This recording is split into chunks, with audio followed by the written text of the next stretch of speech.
Hello Anantapur welcome back to my channel all of you good morning friends. ఈ video ద్వారా Anantapuram tomato market యొక్క stock information share చేస్తున్నానండి. So ముందుగా ఈరోజు date వచ్చేసి 2వ తేదీ జనవరి నెల 2025 సంవత్సరం అండి. కొత్త సంవత్సరం అండ్ సెకండ్ డే అని చెప్పొచ్చు. అండ్ ఈరోజు వచ్చేసి స్టాక్ అనేది పెరిగింది. నిన్నటి మీద తీసుకుంటే దాదాపుగా 10,000 ప్లస్ బాక్సెస్ అలా పెరిగిందనమాట స్టాక్.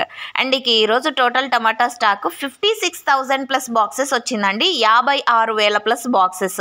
అండ్ ఓకే ఫ్రెండ్స్, ఇది కేవలం స్టాక్ ఇన్ఫర్మేషన్ మాత్రమే. నెక్స్ట్ వీడియో ద్వారా ప్రైజెస్ ఇన్ఫర్మేషన్ కూడా షేర్ చేస్తాను. And thank you for watching this video.